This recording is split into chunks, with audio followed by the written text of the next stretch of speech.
White হাউসের press secretary হচ্ছেন Karoline Leavitt. নবনির্বাচিত প্রেসিডেন্ট এই পদের জন্য তার নাম ঘোষণা করেছেন বলে আজ শনিবার বিবিসির এক প্রতিবেদনে বলা হয়েছে। ২৭ বছর বয়সী ক্যারোলিন ট্রাম্পের নির্বাচনী প্রচারণার মুখপাত্র ছিলেন। তিনিই হবেন মার্কিন ইতিহাসে হোয়াইট হাউসের সর্বকনিষ্ঠ প্রেস সেক্রেটারি।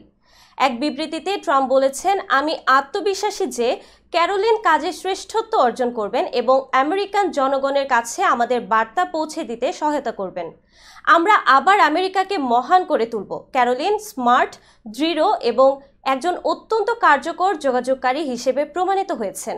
নিউ হ্যাম্পশায়ারের বাসিন্দা ক্যারোলিন তার নিজ রাজ্যের ক্যাথলিক কলেজ সেন্ট অ্যানসেলম কলেজে যোগাযোগ এবং রাষ্ট্রবিজ্ঞানে অধ্যয়ন করছেন।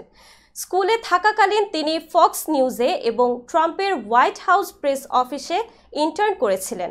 তিনি ২০২০ সালে পলিটিকোকে বলেছিলেন, এই অভিজ্ঞতাগুলোর মাধ্যমে তিনি সংবাদ মাধ্যমের জগতে প্রথম আভাস পেয়েছেন।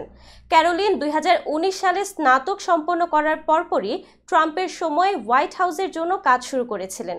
প্রথমে প্রেসিডেন্টের লেখক হিসেবে এবং পরে সহকারী প্রেস সেক্রেটারি হিসেবে কাজ করেন তিনি।